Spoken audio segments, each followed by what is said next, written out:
এর নামাজ হচ্ছে? বলে নামাজে দাঁড়িয়েছিলেন হযরতে আলী, ওনার পায়ের থেকে তীর খুলে ফেলেছে, উনি টের পায়নি। আর ও কারেন্ট চলে গেলে যদি আজ যা বলে ওর নামাজে মন আছে না। আমরা এরকম ইবাদত করব না, আমরা ইবাদতে মনোনিবেশ করব এমন ভাবে যেন আমি আল্লাহকে দেখতে পাচ্ছি। যদি দেখতে নাও পাই, এই বিশ্বাস নিয়ে এখানে বসা লাগবে, অবশ্যই আল্লাহ আমাকে দেখতে পাচ্ছে। নবীজি বলেন এমন ভাবে ইবাদত করবা যেন মনে হয় যে আল্লাহকে দেখতে পাচ্ছ। যদি না পাও তোমার ইমানের দুর্বলতার কারণে, তাহলে এই বিশ্বাস নিয়ে দাঁড়াবা যে অবশ্যই আল্লাহ আমাকে দেখছে, এর ভেতরে কোনো সন্দেহ নেই যে আল্লাহ আমাকে দেখছে। ওই রকম মন মানসিকতা নিয়ে, ওই রকম অ্যাক্টিভিটিস নিয়ে আমরা বলছি আলহামদুলিল্লাহ। মান ক্বালা বিহি সাদাকা, যারা কোরআন দিয়ে কথা বলে দুনিয়ায় তারা সত্য কথা বলে। আজকে থেকে জীবনের যতদিন বেঁচে আছি সিদ্ধান্ত নেওয়া লাগবে যে কথা শুনলে আমরা কোরআনের কথা শুনব। কোন বাবা কি বলেছে, কোন দাদা কি বলেছে, ওইটার নাম ইসলাম না। আপনাদের চট্টগ্রামের এই লাইনটা এইগুলোই বেশি চলে। বাবা কি বলে, দাদা কি বলে, মুরব্বী কি বলে, এইগুলো চলে। সৈয়দ আবুল আলা মওদুদী রহমতুল্লাহ আলাইহি উনি ওনার কিতাবে লিখেছেন, আমি ইসলাম মানতে গিয়ে দেখেছি আল্লাহ কি বলেছে, রসুল কি করেছে। আমি যদি দেখতাম যে আমার মুরব্বী কি বলেছে, আমার দাদা কি করেছে, তাহলে আমি হেদায়েত পেতাম না। এই জন্য যারা আকাবির আকাবির করে লাফান, আকাবির শব্দটা কোরআনে কারিমে কি অর্থে ব্যবহার হয়েছে, যারা কোরআন পড়তে পারে জিজ্ঞাসা করেন তো।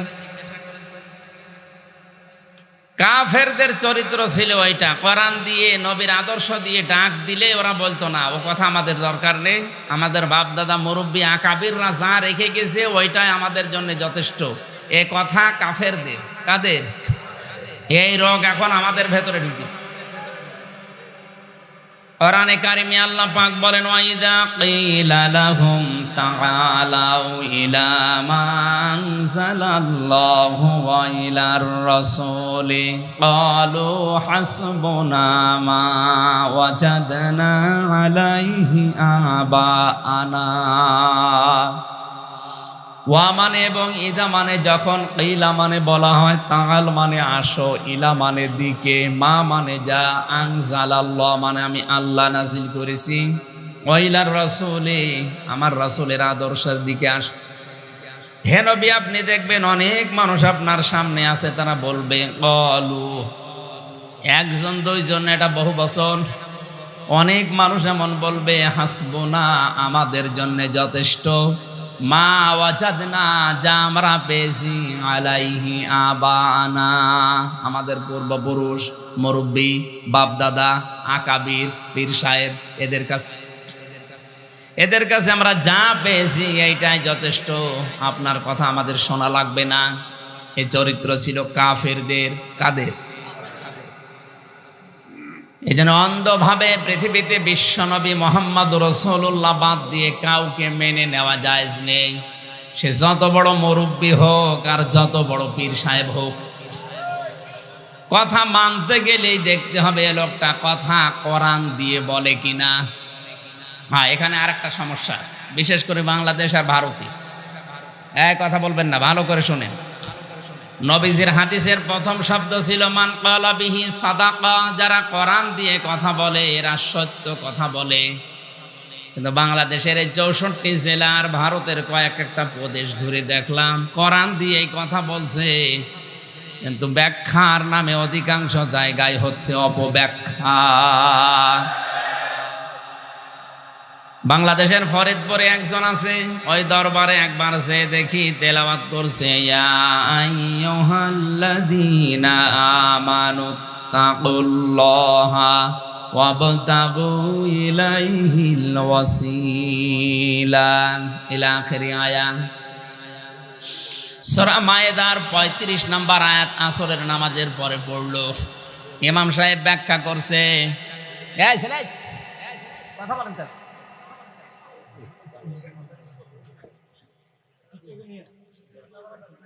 এখানে সমস্যা কি? যান ওখানে যান, তোলা যান, আপনি এখানে বসেন। আরো বেশি যেতাম, যান। বললাম না এটা ক্লাস চলছে, ক্লাসে কথা বলা যায়, অ্যাক্টিভ ভাবে শোনে, আর না হলে মনাদত করে দিস। আমি গতানুগতিক কথা বলি না, জানেন। অনেকে মনে করছে সূরা কদর পড়েছি, এ তো আমিও জানি। আপনি জানেন মানে এর ভেতরে যে তথ্য আছে আপনার বাপ দাদাও জীবনে শোনেন। আমি 1 ঘন্টা কথা বললে অন্তত 50 ঘন্টা ওই আয়াতের উপরে পড়ে আসি। আপনি দেখেন আজকে আয়াত থেকে কি বের হয়, শুনবেন তো। বারবার যদি ডিস্টার্ব হয় আমি তো পড়ে আসা জিনিসগুলো ভুলে যাব, নাকি আমি বানিয়ে বানিয়ে বলবো। এমনি কি ঝামেলা আছে দেখছেন না, কথা যেদিকে নিয়ে যায় ওরা উল্টি অন্যদিকে নিয়ে যায়।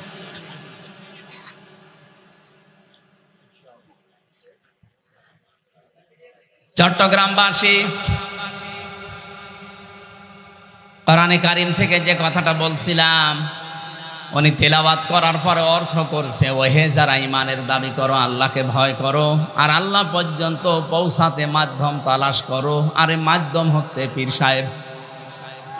এই আয়াতের অর্থ হয়েছে, উনি তো কোরআন দিয়ে এই কথা বললেন। এই যে ব্রাহ্মণবাড়িয়ায় যে মাওলানাগুলো কয়েকজন আছে, এনারাও তো কোরআনের আয়াত পড়েই বলে। মানুষ মনে করে কোরআন দিয়ে সুর করে মাওলানা আব্দুল্লাহ আলামিনের মতো কারি সাহেবের তেলাওয়াত, এ মনে হয় এ কোরআনের কথাই। অথচ পীর সাহেব ওসিলা এ শব্দ কোন তাফসিরে আছে আপনি দেখেন তো। 42টার উপরে এখন বাংলাদেশে তাফসির পাওয়া যাচ্ছে। ভার্সিটিতে থাকাকালীন অধিকাংশগুলো এই ওসিলা শব্দ দিয়ে আমি মিলিয়েছি। সব মুফাসসির আয়াতের ব্যাপারে একমত, আল্লাহর দরবারে পৌঁছাতে ওসিলা তালাশ করো। ওসিলা মানে নেক কাজ। ওসিলা মানে কি? এ পৃথিবীতে ওসিলা মানে নেক কাজ, এইটাই তাফসিরের ভাষা।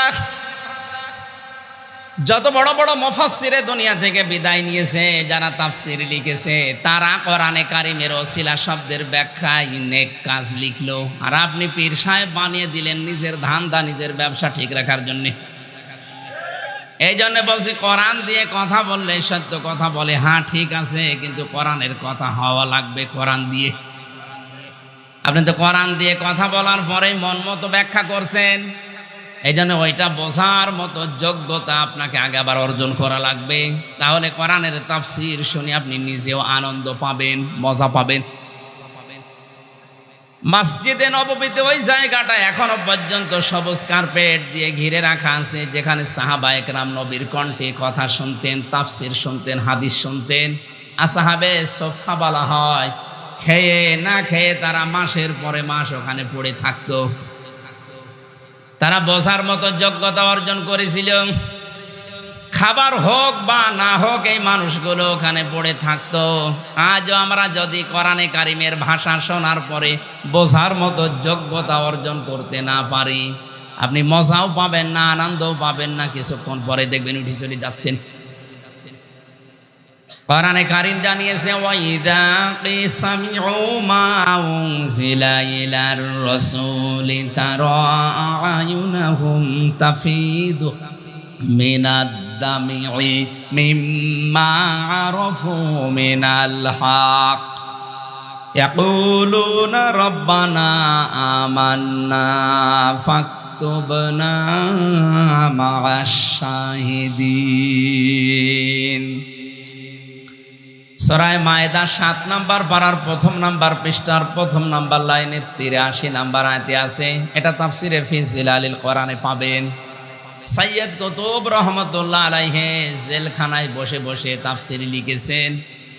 আল্লাহ পাক বলেন, হে নবী, আপনি যখন কোরআন মানুষকে শোনাবেন, যারা এর মর্মবাণীগুলো উপলব্ধি করার ক্ষমতা রাখে, বোঝার মতো যোগ্যতা যাদের আছে, দেখবেন তাদের চোখ দিয়ে মনের অজান্তেই পানি পড়ছে। কোরআনের আলোচনায় সবার চোখে পানি আসবে না, সবার মনও গলবে না। এটা বোঝার মতো, আপনাকে অনুধাবন করার মতো জ্ঞান থাকা লাগবে আপনার। এজন্য নবীজি এই কোরআন আবু বকরের সামনেও পড়েছিলেন, আবু জেহেলের সামনেও পড়েছিলেন। 2টা নামের আগে আবু আছে। এক আবু কোরআন শোনার পরে হয়ে গেছে সিদ্দিক আকবর। কথা বলেন না কেন? তার ঈমান যা ছিল আরো বেড়ে গেছে। আর এক আবু কোরআন শোনার পরে ও সিদ্দিক আকবর হয়নি, ও হয়েছে মুরাক্কাবে আবু জাহেল। ওর নাম ছিল আবুল হাকাম। সেখান থেকে নবীজি পাল্টিয়ে দিয়েছে আবু জেহেল, মূর্খের পিতা। এমন মূর্খ হয়েছিল, কোরআন শুনলেই ওর শয়তানি বেড়ে যেত।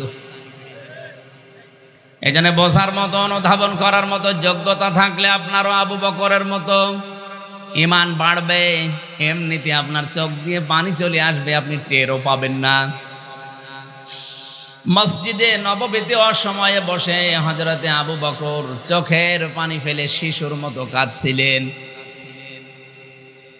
নবীজি আসলেন, ডাক দিয়ে বলে, আবু বকর কাঁদো কেন, কি হয়েছে? এ অসময়ে মসজিদে কাঁদো? হযরতে আবু বকর ওই দিন বলেছিলেন, হে রাসূল, আল্লাহ আমাকে মাফ করবে তো। অথচ জান্নাতের সার্টিফিকেট তিনি এই দুনিয়াতে 1 নম্বরে পেয়েছেন। জীবিত অবস্থায় জান্নাতের সার্টিফিকেট যিনি হাতে পেয়েছেন, তিনি অসময়ে মসজিদে বসে বসে চোখের পানি ফেলে শিশুর মতো কাঁদতেছে হাউমাউ করে, হে নবী, আল্লাহ আমাকে মাফ করবে তো। সঙ্গে সঙ্গে কোরআনের আয়াত নাযিল হয়ে গেল, ওয়ালিমান খাফা মাকামা রাব্বিহি জান্নাতান ফাবিআইয়ি আলাই রাব্বিকুমা তুকাদ্দিবান। আল্লাহ পাক বলেন, হে নবী, আমার আবু বকরকে আপনি সুসংবাদ দেন। নিজের অপরাধের কারণে গুনার কথা স্মরণ করে, নিজের ভুলের কারণে যে লোকটা এত বেশি অনুশোচনা করতে পারে, এত বেশি কাঁদতে পারে, আমি আল্লাহ পাক তার জন্য ডবল জান্নাত ঘোষণা করে দিলাম।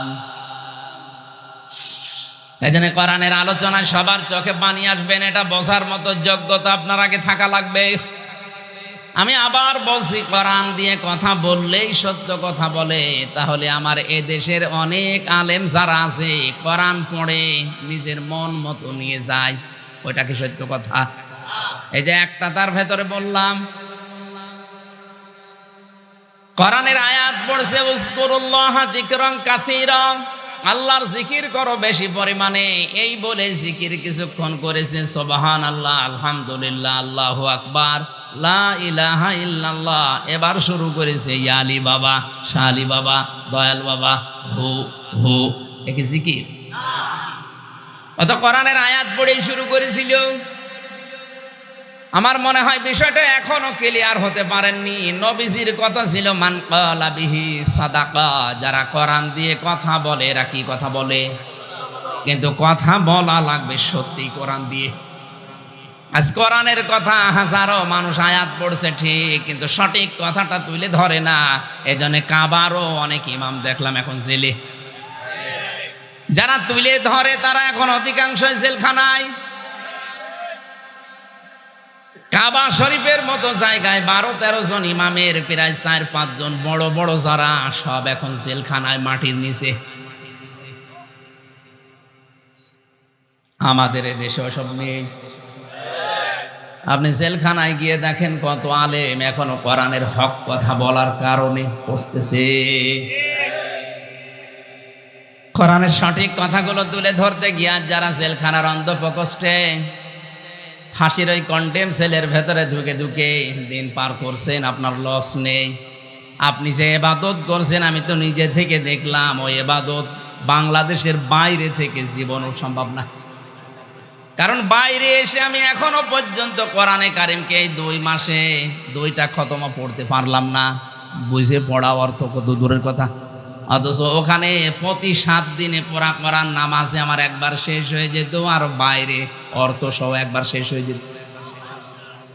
24 ঘন্টা আল্লাহ ফ্রি সময় আমাকে দিয়েছিল। আরে 2 মাস 2.5 মাসে একটা সেকেন্ডও বের করতে পারছি না। সব সময় ব্যস্ত, তার ভেতরে আল্লাহ লুকিয়ে রেখেছে। আমি আবার বলছি, কোরআন দিয়ে কথা বললেই সত্য কথা বলে না, ওটা আবার কথা বলা লাগবে কোরআন দিয়ে। যারা ওয়াবতাগু ইলাইহিল ওয়াসিলা, ওসিলা মানে পীর সাহেব এই ব্যাখ্যা করছে। মাথায় যদি একটুখানি মগজ থাকে, আমার মনে হয় আপনিও স্বীকার করবেন এ ব্যাখ্যা ভুল। বলেন বলেন। ওসিলার প্রথম অর্থ কি বললাম? আরো জোরে বলেন। এটা তো আমি বানালাম। দ্বিতীয় অর্থ নবীর সম্মান। এই দুনিয়াতে যারা নেক কাজের ওসিলা দিয়ে দোয়া করেছিল, তাকান তাদের দোয়ার দিকে। নবীজির হাদিস, বিশ্ব নবী ফজরের নামাজ আদায় করে মসজিদে নববীতে ঘুরে বসলেন। খুব খেয়াল করে শুনবেন। আপনি যদি আল্লাহর কাছে দোয়া করতে চান, জীবনের যেই কাজটা আল্লাহর ভয়ে করেছিলেন ওই কাজের ওসিলা দিয়ে দোয়া করবেন, তাড়াতাড়ি কবুল হওয়ার সম্ভাবনা বেশি। তাছাড়া কোন বাবা কোন কবরে শুয়ে আছে, ওই বাবার ওসিলায় আমাকে মাফ করো, ও বাবা কি অবস্থায় আছে আপনি জানেন? নবীজি জানিয়েছেন কবরে যারা থাকে ওরা সমুদ্রের ভেতরে থাকে। সেই তো বিপদে আসেছে যেই হোক, আর আপনি বলছেন না উনি জান্নাতে পৌঁছিয়ে গেছে। কে গ্যারান্টি দিল আপনাকে?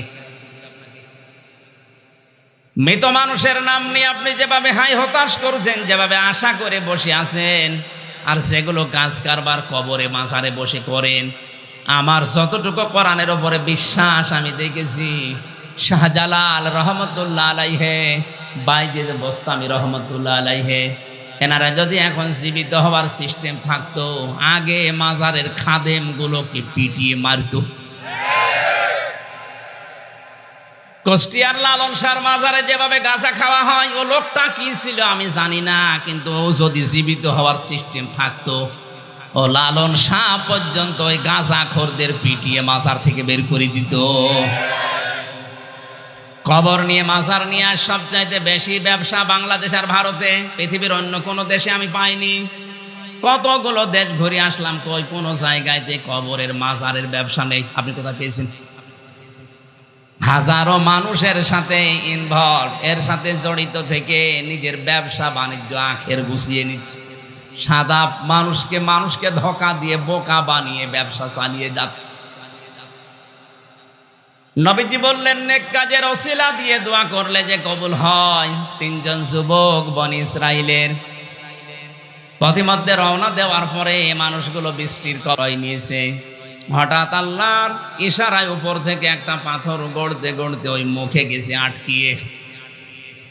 তিনজন মিলে ধাক্কা দেয়, কিন্তু পাথরটা নড়ে না। শেষ পর্যন্ত ওরা এই বিশ্বাস করেছে যে না আর বাঁচা সম্ভব না, মারা যাব। তিনজন মিলে মনে মনে সিদ্ধান্ত নিচ্ছে মারা তো যাবই, জীবনের শেষ দিকে দেখি কিছু করা যায় কিনা। একজন দোয়া করছে, রব্বুল আলামিন আমার জীবনে কিন্তু একটা ভালো কাজ আছে। আমার চাচাতো বোন আমাকে টাকা ধার নিয়েছিল, টাকা ধার চেয়েছিল, তাকে আমি টাকা দেইনি। বিপদে পড়ার কারণে তাকে টাকা দিয়েছিলাম এই শর্তে যে আমার সাথে অবৈধ কাজ করা লাগবে। তাকে আমি নির্জনে নিয়ে অবৈধ কাজে লিপ্ত হব, তার আর আমার মাঝে মাত্র 1 বিঘত ফাঁকা ছিল লজ্জাস্থানে। এমন কঠিন অবস্থায় মেয়েটি আমাকে ডাক দিয়েছে, ইয়া আখি ইত্তাকুল্লাহ, হে ভাই আল্লাহকে ভয় করেন। রব্বুল আলামিন তুমি জানো আমার যৌবনের তাড়না ছিল, আমি যুবক মানুষ, কঠিন পরিস্থিতি, ওই সময় শয়তানের ধোঁকা আমার উপরে কাজ করছিল। কিন্তু যেই বলেছে আল্লাহকে ভয় করো হে ভাই, সঙ্গে সঙ্গে কঠিন মুহূর্ত থেকে আমি দৌড় দিয়েছি। হে আল্লাহ, এই কাজটা যদি তোমার ভয় আমি করে থাকি, মেহেরবানি করে আজকের এই বিপদ থেকে আমাকে বাঁচাও। নবীজি বলেন শুধু মোনাজাত করতে দেরি, মহান আল্লাহ পাথরটা একটু সরিয়ে দিতে দেরি করেননি। চট্টগ্রামবাসী কি বুঝলেন এই হাদিস থেকে? জন্মের পর থেকে তো শুনতেছে হাদিস, কি বুঝলেন বলেন তো? যৌবনের এই মহা তাড়নার সময়, চরিত্রের এই মহা দুর্যোগের সময়, এই যুবক যদি এই মুহূর্তে অন্যায় কাজটা না করে আল্লাহর ভয়ে ফিরে আসতে পারে, আজ আমাদের হাতে কম্পিউটার, মোবাইল যাদের আছে, ল্যাপটপ আছে, ইন্টারনেট আছে, এর মাধ্যমে কত গুনাহ করা সম্ভব। যৌবনের এই তাড়নায় নিজের শরীরকে ভাসিয়ে না দিয়ে, মহা দুর্যোগের এই সময়কে নিজেকে ভাসিয়ে না দিয়ে আল্লাহর ভয়ে যদি আপনি বিরত থাকতে পারেন, আপনার জীবনের যে কুয়াশা, হতাশা, আমার আল্লাহ এগুলো দূর করে দিতে পারে কিনা। যে বিশাল হতাশার পাহাড় আমাদের উপরে পাথর হয়ে দাঁড়িয়ে আছে, এ পাথর নড়াতে হলে আল্লাহর ভয় মাস্ট বি, লাগবেই, এটা ছাড়া সম্ভব না। তাহলে হাদিসের প্রথম অর্থে কি বুঝলাম? জীবনের নেক কাজ দিয়ে দোয়া করলে আল্লাহ কবুল করে তাড়াতাড়ি। আমার বোঝানোর বিষয় এটুকুই ছিল।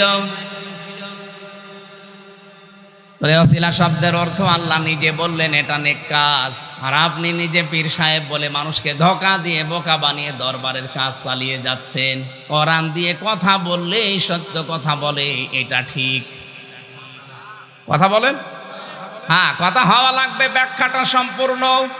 বানানো মন গড়া ব্যাখ্যা হলেই দেখবেন ওর ভেতরে ব্যবসার ধান্দা আছে। দ্বিতীয় ব্যক্তি দোয়া করছে, রব্বুল আলামিন আমি একজনকে কাজের লোক নিয়েছিলাম, লোকটা কামলা দিয়ে টাকা পয়সা না নিয়ে চলে গেছে। চিন্তা করলাম এ টাকা যদি আমি আত্মসাৎ করি কেউ কিছু বলবে না, তোমার ভয় আমাকে বাধ্য করেছে। তার এই টাকা দিয়ে আমি একটা মুরগি, একটা ছাগল, এভাবে আস্তে আস্তে ছাগলের একটা পাল বানিয়েছিলাম। 12টা বছর পরে লোকটা এসে বলে, মালিক আমি কিন্তু কাজ করেছিলাম আপনার, কিন্তু টাকা নেইনি, দয়া করে আমার সে টাকা ফেরত দেন। শেষ পর্যন্ত তার টাকা আমি ফেরত দিয়ে দিলাম। শুধু টাকা দেয়নি, বলেছি ছাগলের বিশাল পাল তোমার টাকায় তৈরি নিয়ে যাও। লোকটা প্রথমে আমাকে জিজ্ঞাসা করছে, মালিক আপনি কি আমার সাথে ইয়ারকি আড্ডা করেন, ঠাট্টা করেন? মাত্র হয়তো 500 টাকা আপনার কাছে আমি পাবো, আপনি কি ছাগলের পাল আমারে দিয়ে দেন? হেমাবুদ তুমি জানো ওই সময় যদি তাকে 500টা টাকা দিয়েই বিদায় করে দিতাম, ও কিছু টেরও পেত না, বলতো না। কিন্তু তার টাকা দিয়ে যেহেতু এগুলো তৈরি, আর শ্রমিকের ঘাম শুকিয়ে যাওয়ার আগে তার টাকা তার হাতে দেওয়া দরকার। শ্রমিকের মর্যাদা মূল্য এত বেশি দিয়েছেন আল্লাহর নবী বলেন, আল কাসিবু হাবিবুল্লাহ, যারা কাজ করে খায় এরা সাধারণ মানুষ না, এরা আল্লাহর বন্ধু। জোরে বলেন আল্লাহু আকবার। বাংলাদেশে যাদের কোনো কাজ কাম নেই, শুধু বসে বসে খায়, এরা এখন আল্লাহর বন্ধু। এ হাদিসের পুরা উল্টা না? বলেন বলেন। লাকাদ খালাকনাল ইনসানা ফি কাবাদ, আমি মানুষকে বানিয়েছি কষ্টের পরে কষ্ট সহ্য করে।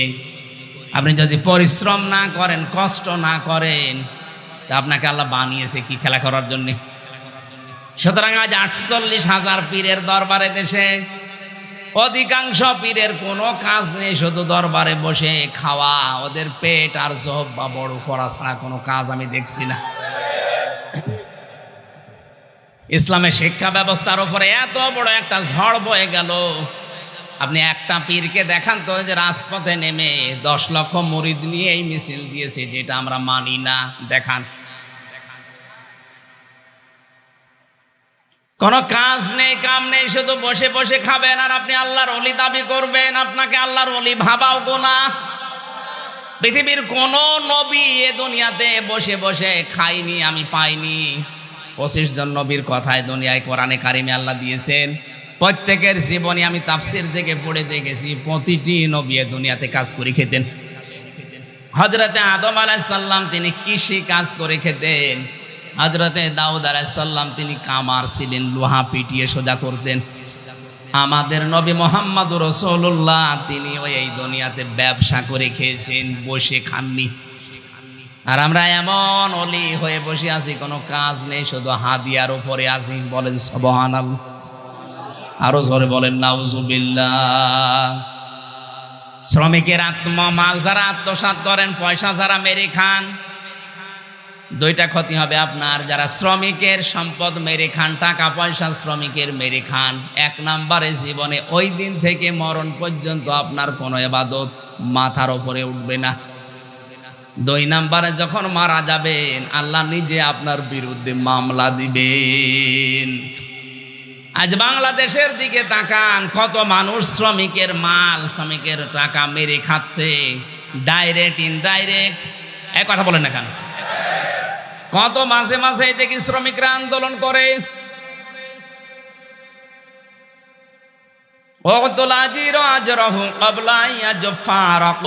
শ্রমিকের ঘাম শুকিয়ে যাওয়ার আগে তার টাকা হাতে ধরিয়ে দাও, এ নির্দেশ রাসূলের। কার? অথচ এই কথাটা না মেনে হজ করে আসে, নামাজ পড়ে, রোজা রাখে, তাহাজ্জুদ পড়ে, আর গার্মেন্টসের মালিক হয়ে বসে আছি, শ্রমিকের পয়সা মেরে খায়।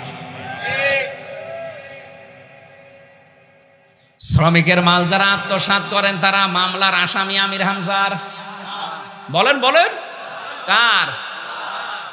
বাদী যত বড় হয় মামলা এরকম শক্ত হয়। আমার মামলার বাদী যদি দুনিয়ায় কোনো সলিমদ্দি থাকতো 3 বছর না 3 দিনও আমার জেলে থাকা লাগতো না।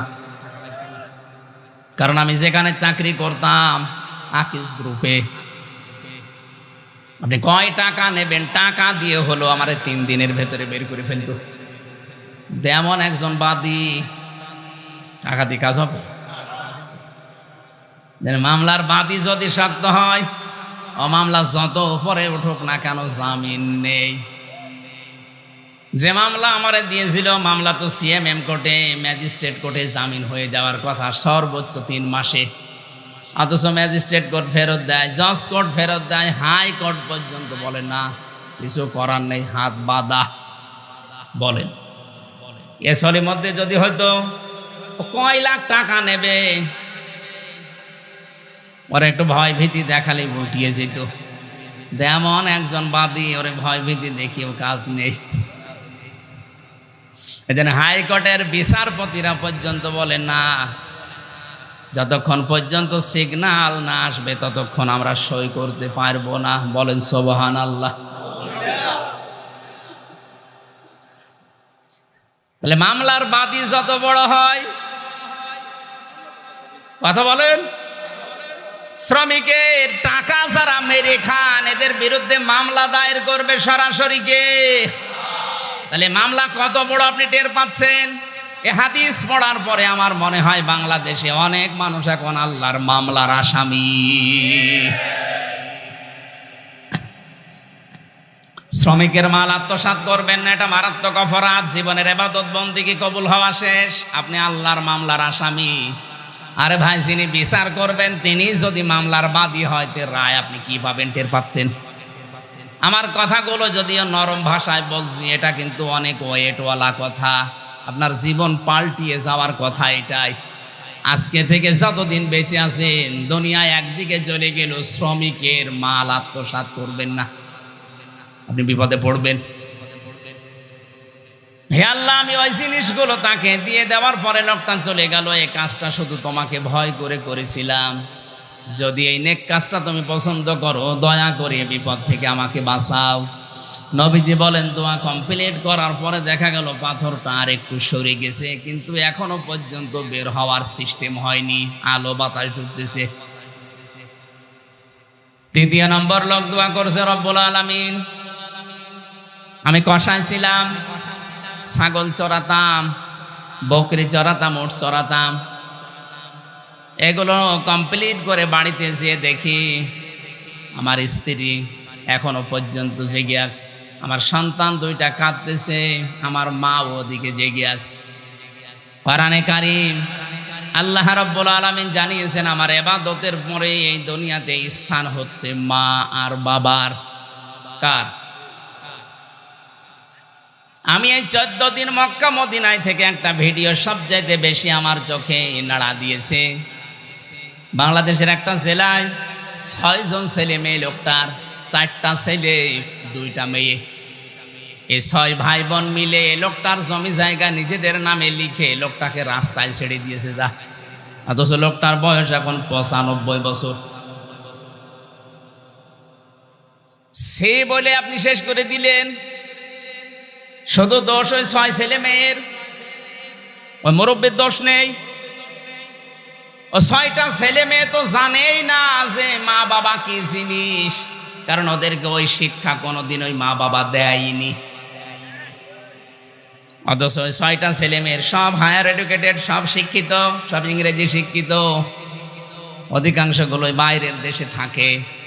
6 জন মিলে মিশে এর সাথে ও রাগারাগি করে বাবার জমিগুলো নিজেদের নামে লিখে ওরে রাস্তায় ছেড়ে দেওয়ার সিদ্ধান্ত নিয়েছে। আপনি শুনে হয়তো নাউজুবিল্লাহ, আস্তাগফিরুল্লাহ চোখের পানি ফেলতে পারেন না, আমার এগুলো আসবে না। আমার চিন্তা হবে, কেন এই লোকটা 6টা ছেলে মেয়েকে আল্লাহর কোরআনের আয়াত শিক্ষা দিল না যে আল্লাহর পরে এই মুরব্বির স্থান। পরা কোরআনে আল্লাহ এত বেশি মার বাবার কথা দিয়েছেন, অন্য কারো কথা এত দেননি। আমি 3টা, 5টা, 7টা, 10টা, 12টা, 17টা, 21টা, 27টা পর্যন্ত ব্যাখ্যা পেয়েছি। এত বেশি ব্যাখ্যা আল্লাহ কোরআনে কারো নামে দেয়নি।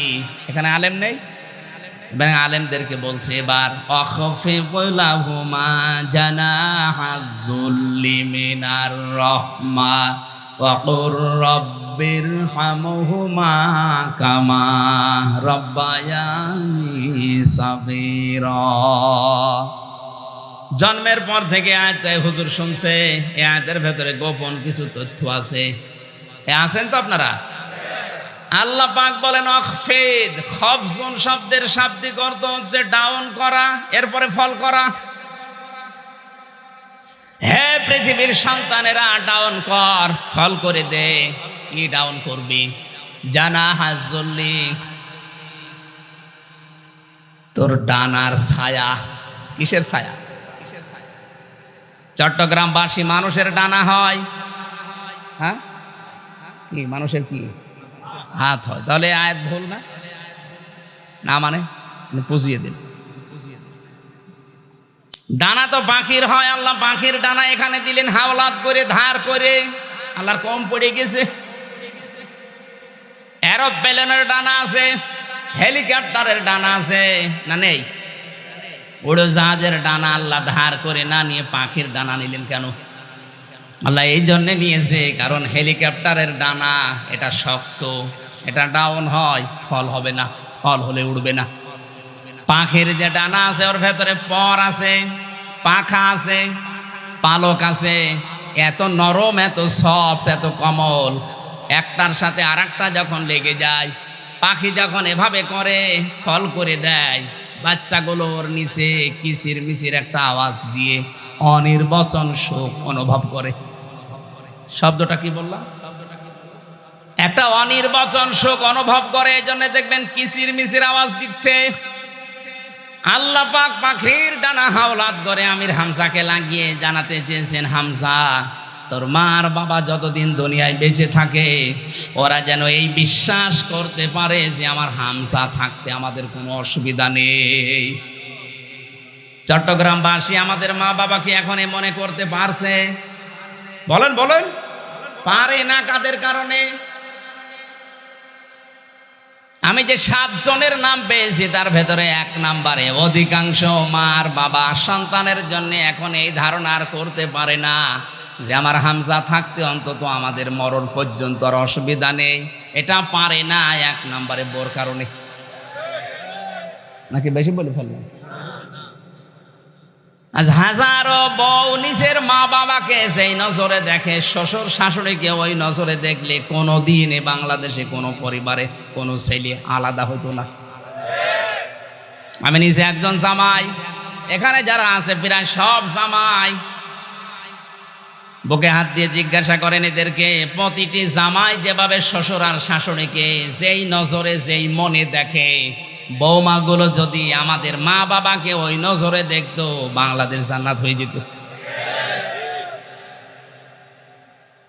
মেয়েরা হয়তো এখানে লিখে দিয়েছেন মহিলা প্যান্ডেল হবে না, এই জন্য ওদের কথা বলে লাভ কি? যেহেতু রেকর্ড হচ্ছে, কালকেই সারা দেশে যে ছড়িয়ে যাবে। সম্মানিতা মা বোন যারা এসেছেন বা শুনতেছেন, শুনবেন, আপনি যদি চান যে আপনার স্বামী বেশি দিন বেঁচে থাক, সে সুস্থ থাক, তার সম্মান, তার টাকা পয়সা আরো বাড়ুক, অবশ্যই আপনার উচিত হচ্ছে স্বামীকে দিয়ে তার মা বাবা, তার নিকট আত্মীয় স্বজনের পেছন খরচ করানো সাধ্যমতো। আল্লাহর নবী বলেন, কোন স্ত্রী যদি চায় যে তার স্বামী আরো বেশি দিন দুনিয়ায় জীবিত থাক, তার সন্তানাদি, তার সম্পদাদি, তার সম্মান মর্যাদা বেড়ে যাক, সেই স্ত্রী যেন মাঝে মাঝেই বলে, স্বামী তুমি আমাদের জন্য যা করো না করো, মা বাবাকে কিন্তু ভালোভাবে দেখো। তোমার আত্মীয় স্বজন যারা নিকটবর্তী রক্তের সম্পর্কের, তাদের খোঁজ খবর নাও, কারণ তাদের ভেতরে আল্লাহ এগুলো লুকিয়ে রেখেছে, তোমার সম্পদ, তোমার সম্মান, তোমার হায়াত। আর অধিকাংশ বউ এগুলো থেকে আরো আমাদের নিষেধ করে, করতে দেয় না। তাহলে ওরা চায় যে আমরা তাড়াতাড়ি মরে যাই। কথা বল না? আমার তো হাদিস পড়ার পরে তাই মনে হচ্ছে, যেই বউ তার স্বামীকে দিয়ে তার মা বাবা, তার বোন, তার ভাই, তার ভাইয়ের ছেলে এদের খোঁজ খবর নিতে মানা করে, নিষেধ করে, করতে দেয় না, করলেই রাগ করে, বুঝতে হবে ওই স্ত্রী চায় যে আমার এই স্বামী তাড়াতাড়ি মরে যাক, আমি নতুন স্বামী ধরবো। আমার মনে হয় ওর কোন পরকীয়ার লাইন আছে।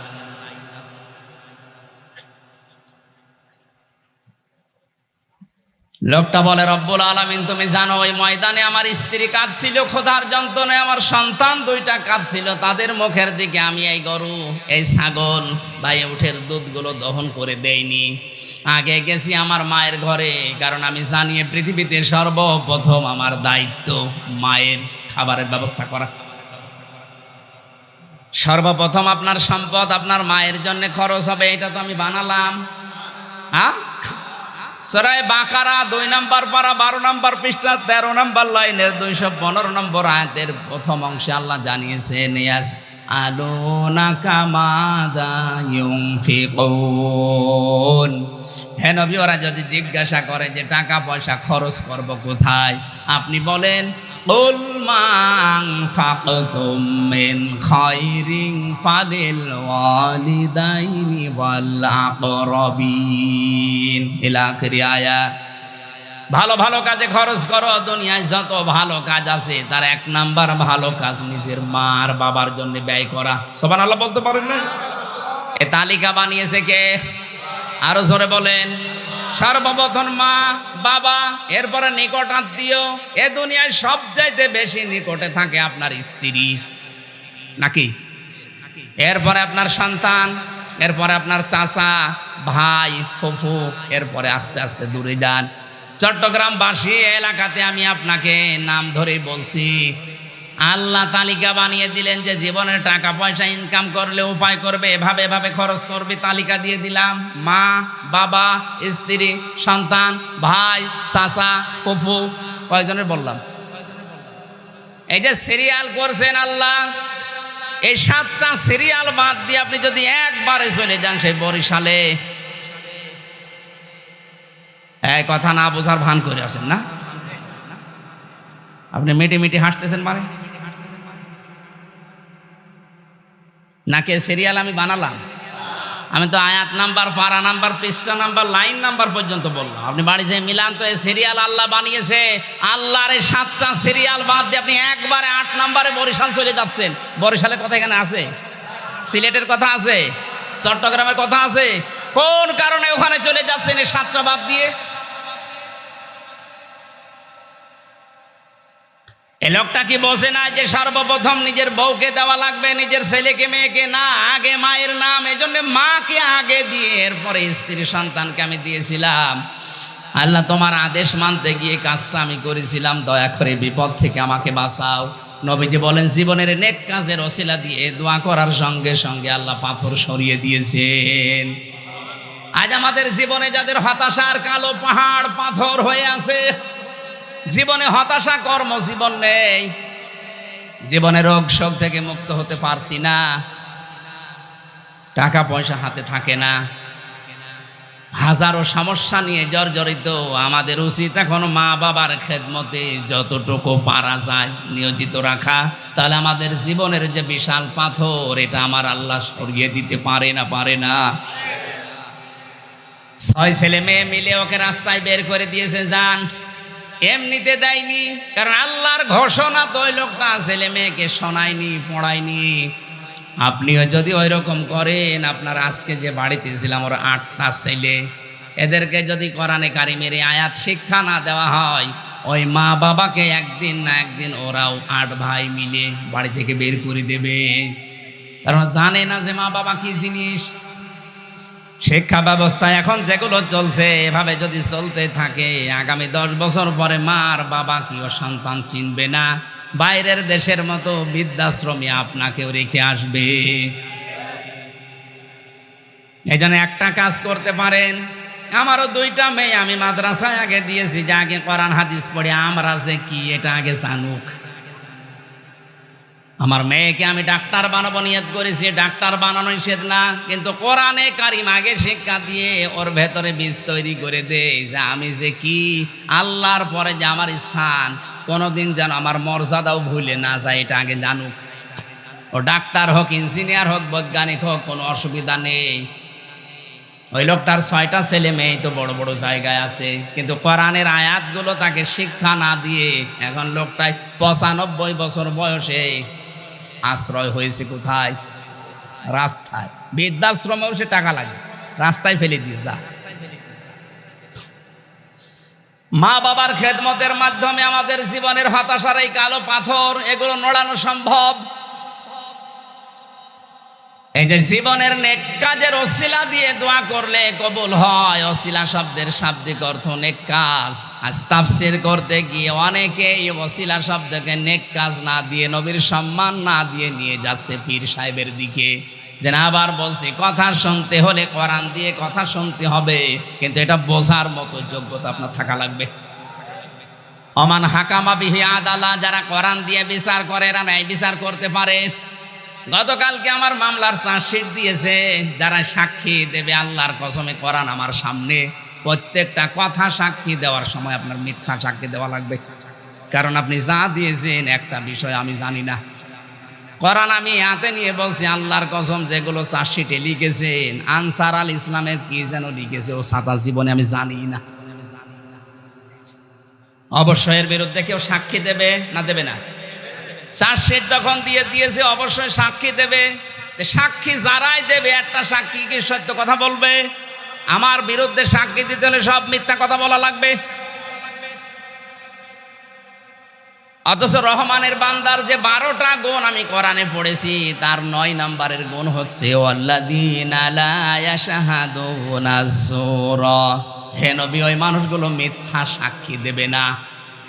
আজ যারা বাংলাদেশে মিথ্যা মামলা দিয়ে, মিথ্যা সাক্ষী দিয়ে মানুষকে জেলে পচাচ্ছেন, আল্লাহর কসম আপনি আল্লাহর বান্দা থেকে খারিজ হয়ে গেছেন। এটা এখনো চট্টগ্রামে শুরু হয়নি, এজন্য টের পাচ্ছেন না।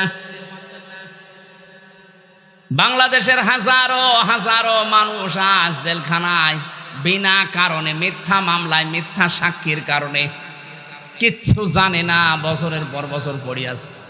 আমার সামনের বিল্ডিংয়ে ছিল যে লোকটা মিথ্যা মামলা ধর্ষণের দিয়েছে, 4 বছরের বাচ্চা দিয়ে ধর্ষণ মামলা দিয়েছে।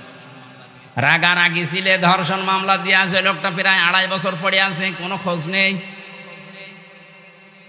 দাদু বলে ডাকতো জেলখানায় সবাই, শুধু একটা লোক না, এরকম হাজারো মানুষ আজ মিথ্যা মামলার কবলে পড়ে আছে না নেই? মিথ্যা সাক্ষী বন্ধ করেন। এটা যে কত বড় অপরাধ যখন মানুষ মিথ্যা সাক্ষী একজনের বিপক্ষে দেয়। আল্লাহ বলেন লোকটা যেন প্রকাশ্য পাপের বোঝা বহন করে নিয়ে বেড়ায়। এটা তো আমি বানালাম নাকি? সূরা নেসা 5 নম্বর পারা 15 নম্বর পৃষ্ঠার 12 নম্বর লাইনের 113 নম্বর আয়াত। এটা ওয়াল্লাযী ওয়ামাইয়াকাসিবে খতিয়াতান আও ইসমান সুম্মা ইয়ারমি বিহি বারিয়ান ফাকাদ হিতামালা বুহতানা ওয়া ইসমাম মুবিনা। আল্লাহ পাক বলেন অনেক মানুষ এমন আছে নিজে অন্যায় করে, আর এই অন্যায়টা একটা নিরপরাধ ভালো মানুষের মাথার উপরে দোষটা চাপিয়ে দিয়ে। আমার মনে হয় বাংলাদেশে এই গোনাটা এখন বেশি। ফাকাদ হিতামালা বুহতানা ওয়া ইসমাম মুবিনা, সেজন্য প্রকাশ্য পাপের বোঝা বহন করে নিয়ে বেড়াচ্ছে। এই সিস্টেম যদি আজ থাকতো যে পাপের বোঝা কি করে বহন করে নিয়ে বেড়ায়, এই দেশে অনেক মানুষ রাস্তায় বের হতে পারতো না। আদম আলাইহিস সালামের জামানায় একটা ছিল কাজ, কোন মানুষ যদি কোরবানি দিত, জবাই করলে হতো না, জবাই করে চাটিয়াল ময়দানে রেখে আসা লাগতো। টাকা যদি হালাল হতো তাহলে আকাশ থেকে আগুনের ঝলক এসে পুড়িয়ে ফেলতো। আর যদি টাকা 2 নাম্বার হারাম হতো, ওইটা পোড়াতো না, ওইভাবেই পড়ে থাকতো। মানুষ বুঝতো যে 2 নাম্বার, ও দাঁড়িয়ে আছে, জুব্বা আছে, হজ করে, তাই কি ওর টাকা ঠিক নেই। এই শরীয়ত যদি আজ বাংলাদেশে থাকতো, কত হাসি যে ধরা খেত আল্লাহ ভালো জানে। মানুষের জমি আত্মসাৎ করে, বনের জমি জাল দলিল করে, ভাইয়ের জমি ফাঁকি দিয়ে লিখে নিয়ে হজে যাচ্ছে। 16 সালে হজে গিয়েছিলাম যাদের সাথে, এর ভেতরে কয়েকজন ছিল এই ধাসের ছেলের নামে ভালো ভালো সম্পদগুলো সব লিখে দিয়েছে, আর মেয়ের মাথায় হাত দিয়ে বলছে, মা তোর জন্য দোয়া করে দিলাম, যা। এটা টাটকা নির্ভেজাল শয়তান। তো এই কাবা ঘরে যে মেয়ের জন্য দোয়া তো মাস্ট বি করবেই, ওকে ফাঁকি দিলি কেন? আগে ওর জমি ফেরত দে, এরপরে দোয়া কর। শরীক যারা ফাঁকি দেন তাদের 2টা ক্ষতি হবে। 1 নম্বরে মরণের সময় আপনি ঈমান পাবেন না, বেঈমান হয়ে মরবেন। দ্বিতীয় নম্বরে যখন কিয়ামতে আপনি উঠবেন,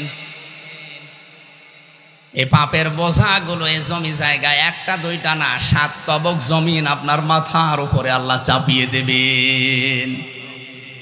কোরআনের এই আয়াতগুলো হাদিসগুলো পড়ার পরে আমি যতটুকু বিশ্বাস করি, বাংলাদেশে আজ 100 জনের প্রায় 80 থেকে 85 জন ধরা খাবে। এই কথা বলে না কেন? অধিকাংশ মানুষ আজ আত্মসাৎকারী, রাষ্ট্রীয় সম্পদগুলো মনে করে নিজের, অথচ রাষ্ট্রীয় সম্পদগুলো যে আমানত, রাষ্ট্রীয় চেয়ারগুলো যে আমানত, ওটার মনে নেই। যে যখন চেয়ারে বসে সে তখন গিয়ারে উঠে যায়, ও মনে করে জীবনে আর এখান থেকে নামা লাগবে না। নিচে যারা থাকে তাদের উপরে এত অবিচার অত্যাচার করে, আমার মনে হয় চেয়ারের পায়া খুলে পড়ে দেওয়ার কথা। চেয়ারে বসার পরে কোনো মানুষ যদি নিচের অধীনস্থ লোকদের উপরে অত্যাচার করে, জুলুম করে, বিনা কারণে তাদেরকে ট্রান্সফার করে দেয়, তার চাকরির উপরে হুমকি দেয়, এই চেয়ারের পায়া কাঁপতে থাকে, আল্লাহর আরশ পর্যন্ত কাঁপা আরম্ভ করো জুলুম হলে। আদম আলাইহিস সালামের জামানার যে শরীয়ত, আমাদের দেশে যদি ওই শরীয়ত এখন নাজিল হতো, বলেন তো এ দেশে অনেকেই ঘর থেকে বের হতে পারত? মিথ্যা সাক্ষী দিয়ে আমাকে 3টা বছর আপনি অন্ধকারে রাখলেন, আপনিও তো বের হতে পারতেন না। আমরা মামলার আয়ু থেকে শুরু করে যারাই সংশ্লিষ্ট, আল্লাহর কসম একজনও কিয়ামতে মাপ পাবে না যতক্ষণ আমি মাপ না করব। এখন যদি বলেন আপনি আল্লাহর উপরে না, আল্লাহর উপরে না, আল্লাহ আমাকে জানিয়েছে যে জুলুম তো আল্লাহর উপরে হয়নি, হয়েছে কার উপরে? আমি যতক্ষণ মাপ না করব ততক্ষণ এই 3টা বছর যদি ফেরত না দেন, আপনি কিয়ামতে মাপ পাবেন না। শুধু আমি একা নাকি? এই বলেন না কেন? আজ হাজার হাজার মানুষ এই মিথ্যা সাক্ষীর কারণে জীবনটা তছনছ হয়ে গেল তাদের। আরে ভাই, একটা মানুষ যদি 10 বছর জেলে থাকে, ওর বউ, ওর স্ত্রী, সন্তান, ওর ছেলে মেয়ে, বলেন ঠিক থাকবে? এমনি নষ্ট হয়ে যাবে। আপনি কি করছেন আপনি টের পাচ্ছেন? থামেন, আপনি এখনো থামেন। মিথ্যা মামলা দেওয়া, মিথ্যা সাক্ষী দেওয়া বন্ধ করেন নাই তো আপনি আল্লাহর মামলার আসামি।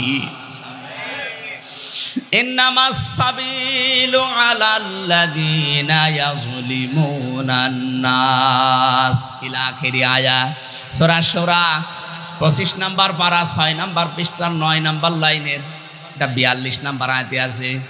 আল্লাহ তাআলা বলেন, অনেক মানুষ এমন আছে কিয়ামতে আমি আল্লাহ নিজে তাদের বিরুদ্ধে মামলা দেব।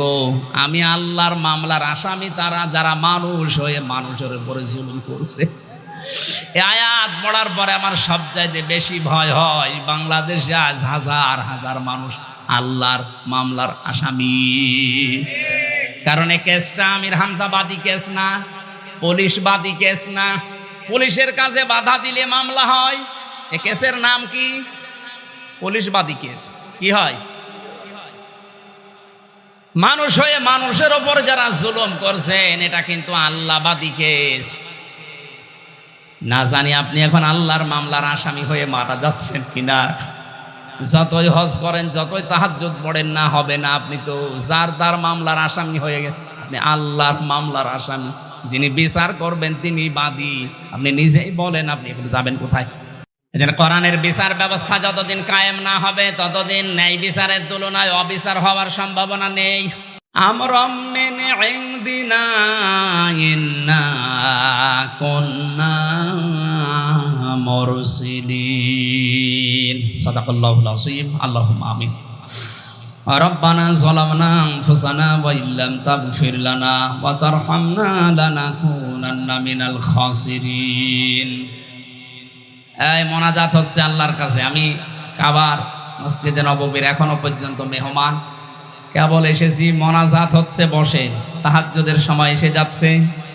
লাইলাতুল কদর হলেও আজকে হয়ে যেতে পারে, শুধু 87 হবে তা না, আজকে হয়ে যেতে পারে। জীবনের অপরাধগুলো স্মরণ করেন। যেই কয়টা অপরাধ অনুশোচনা নিয়ে আজকে স্মরণ হবে, আমার বিশ্বাস ওই কয়টা অপরাধ আল্লাহ মাফ করে ওই জায়গাটা নেকি দিয়ে ভরাট করে দেয়। মাথা নিচু করে, চক্ষু বন্ধ করে। রব্বানা যালামনা আনফুসানা ওয়া ইল্লাম তাগফির লানা ওয়া তারহামনা লানাকুনান্না মিনাল খাসিরিন। রব্বুল আলামিন চট্টগ্রাম ফটিকছড়ির শান্তির হাট বাজারের উত্তর পাশে তুমি তাকাও, হাজার হাজার মানুষের রমজানুল মোবারকে নাজাতের অধ্যায়ে তাহাজ্জুদের সময় লাইলাতুল কদরে আমরা তোমার দরবারে হাত তুলেছি। জানি আমাদের অপরাধের দিকে তাকালে তোমার মাফ করতে ইচ্ছে করবে না,